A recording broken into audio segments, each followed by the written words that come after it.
(39,324) من به دنیا اومدم توی خانواده فقیر تقریبا. پدرم کارگر بود. تا 4-5 سالگی ما تو چهار مولوی بودیم.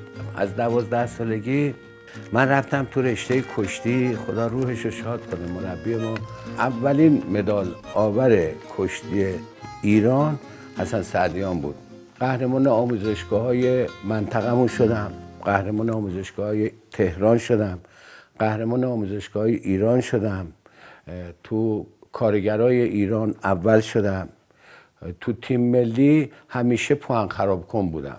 میمدم تا پای فینال 6م 5م اوت میشدم. 7م 6م اوت میشدم.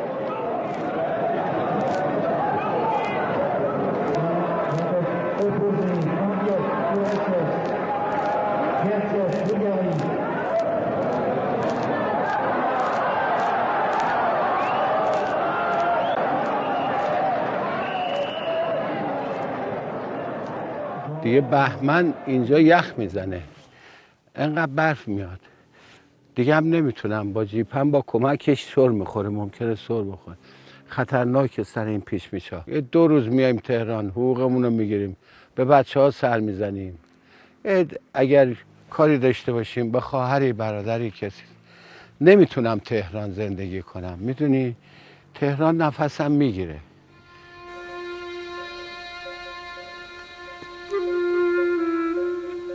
یه اتفاقی افتاد برای خانواده ما، تلخ بود. پدرم سکته کرد، تحت یه حادثه‌ای سکته کرد و نصف بدنش لمس شد.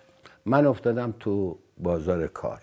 من با یک رفقام یه تاکسی خریدیم شریکی. نصف روز اون کار میکرد، نصف روز من کار میکردم.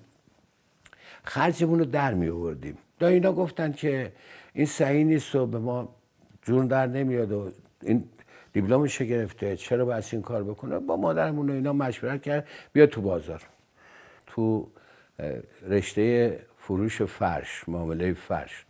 ما 11 ما رفتیم تو بازار رو عجیبمون خوردیم. سهم تاکسیمون و سهم ماشینمون فروختیم. 11 ما عمر رو گذاشتیم. ولی اصل مطلب این بود که من از تاقی بدم میومد. حس میکردم که من محدود شدم، یعنی زیر این تاقی من چه باید بکنم. همیشه دوست داشتم تو فضای باز باشم.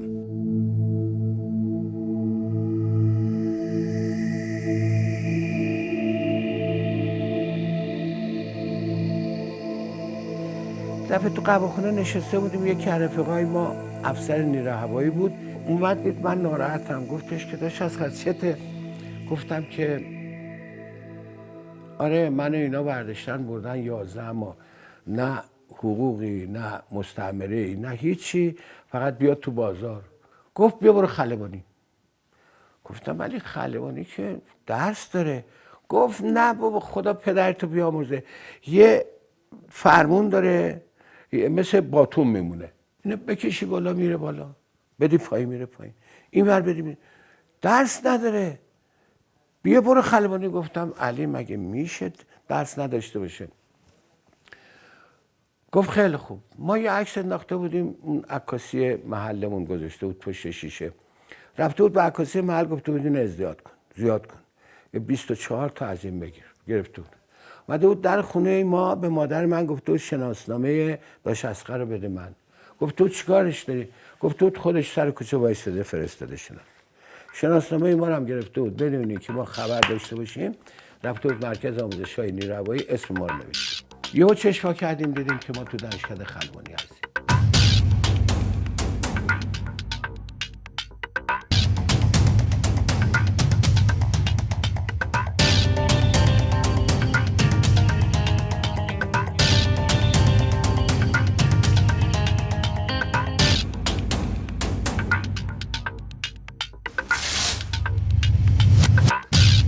بازم نمیگیره، نگاه کن داره میترکه ببین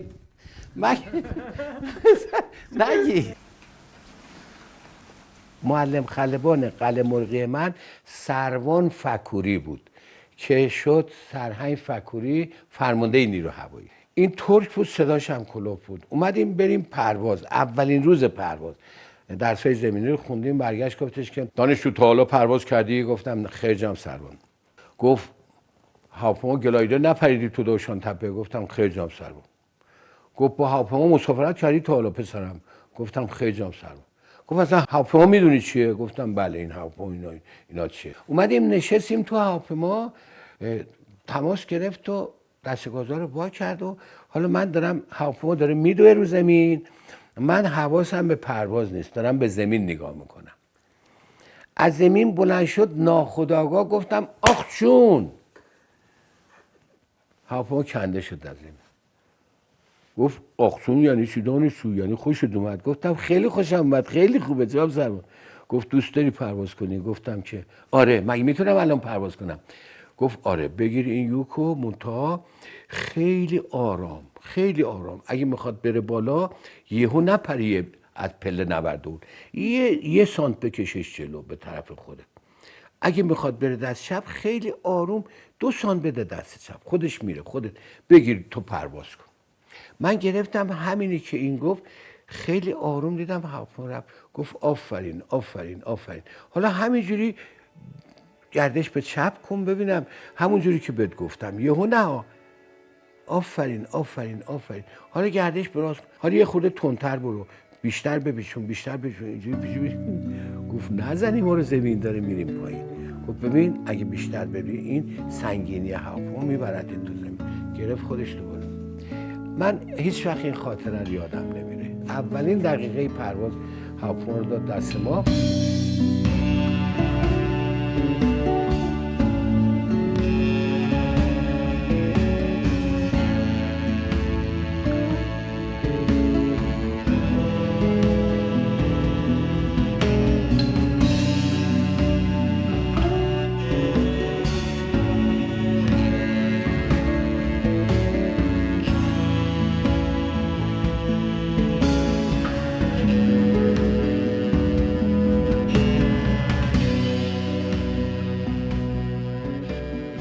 این کابین 707،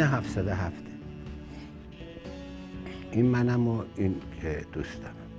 این عکس زمان گراجویشنمونه که با ذوالفقار علی بوتو گرفتیم.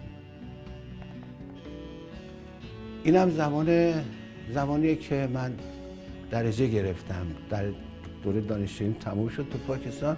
ذوالفقار علی بوتو رئیس جمهور وقت پاکستان بود که داره به من وینگ میده. اینو 4-5 تا گردانای شکاری به عنوان هدیه به من دادن به خاطر هندلینگی که تو پرواز داشتم.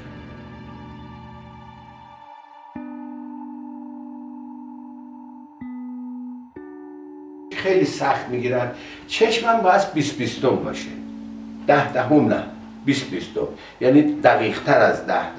خب یکی هم چیز قلبه، دکتر قلب میاد باهات دست میده، بیا خیلی خوش آمدی پسرم، برای چی اومدی؟ برای حقوقش اومدی یا علاقمندی؟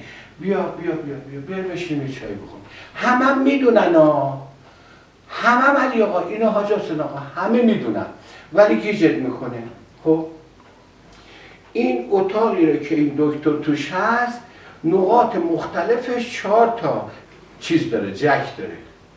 یهو داره دستت گرفته بیا بریم یه چای بخوریم، از روی این یه دونه اینا میارتت، معلوم نیستش که خب یهو این 5 متر میره پایین. گرفتی؟ این یهو زیر پات خالی میشه، 5 متر میره پایین. اونجا یه دکتر هست ضربان قلب میشه.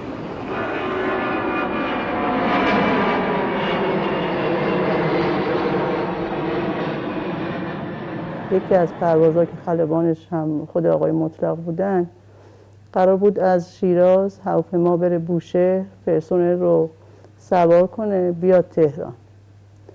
توی اون پرواز خب منم همراهشون بودم، قرار بود بیام تهران. در بوشهر هواپیما خراب شد. دمای غروب بود، هواپیما خراب شد و بعد مهندسین هواپیما اومدن چک کردن، گفتن که امشب هواپیما درست نمیشه، باید امشب بمونن در بوشهر تا آماده کنن برای فردای صبح.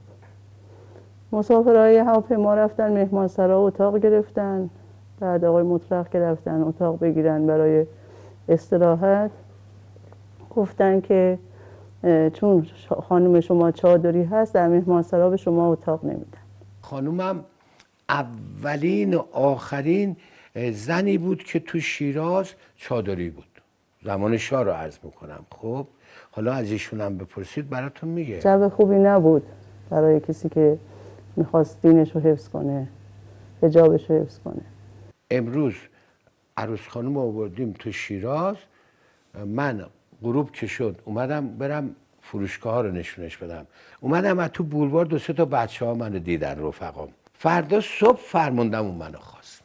جناب مطلق گفتم ام بفهمید جناب صاحب، گفت تشریف بیارید دفتر. اومدیم دفتر، دم در دفتر وایسادم، دست بالا احترام. گفت شنیدم ازدواج کردی خانم تو آوردی مبارکت باشه، ولی آقای مطلق خانم چادریه؟ گفتم بله جناب سرگرد، حالا دستم بالاست. گفتش که تو خجالت نکشتی؟ از کدوم ده کوره ورشته بود؟ با قاطر آوردی یا با الاغ؟ برو خجالت بکش، برو پسرم، برو بخوای حجاب داشته باشی رو سری بنداز سرش، برو. گاهی مجبوری با بعضی از خانواده ها که خیلی با هم دیگه با خود خلبان صمیمی بودن رفت آمد میکردیم، بین صحبت هاشون مسخره میکردن، یه حرفایی میزدن که اذیت میشدم، ولی اصلا به روی خودم نمی آوردم. من به زن گفتم زن ببین اینجوری شد اینجوری شد، نری بیرون، میترسم بری بیرون، خدای نکرده دژمانی چیزی، من نمیدونم داستان چیه، قانون چیه، توهینی بهت بکنه، اون وقت من دیگه نباید، خدا عاقبتمون رو به خیر کنه. به خودم افتخار میکردم که میتونم حجاب رعایت کنم، از وضع ناجور پایگاه رنج میبردم. این زندگی 330 3-4 ماه بیشتر، 4 سال 330 پریدم، 3-4 ماش متأهل بودم، بعد منتقل 707 شدم، اومدیم تهران.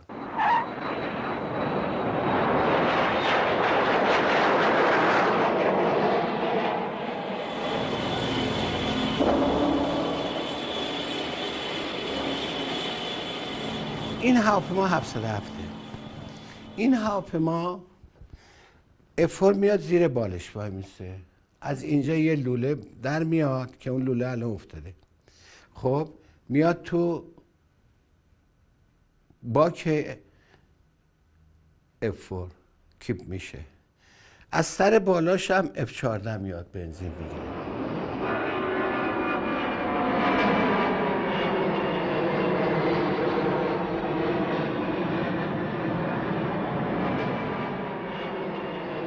من روی این هواپیما 26 سال پریدم.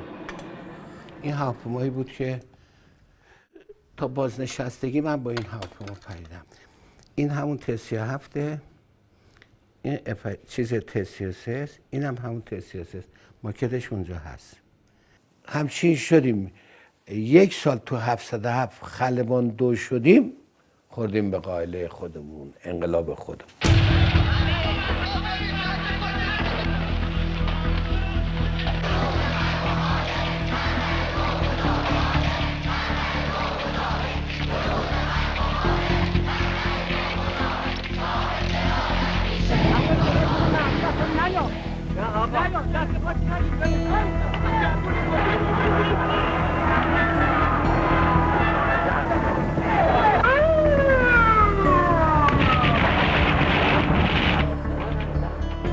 حکومت نظامی که شروع می شد، نیم ساعت 1 ساعت بعدش هر شب راهپیمایی دوره بود.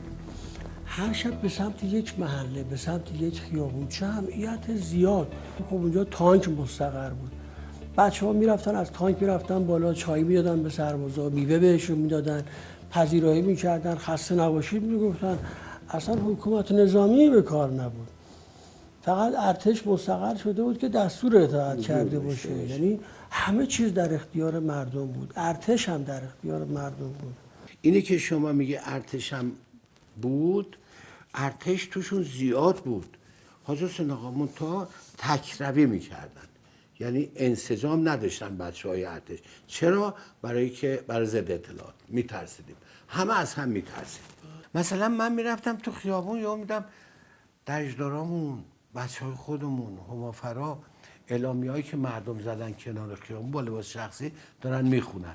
میرفتم میگفتم سلام علیکم، جناب صاحب شما چی داری میخونی؟ یعنی از هم ما به خاطر ساواک از هم میترسیم.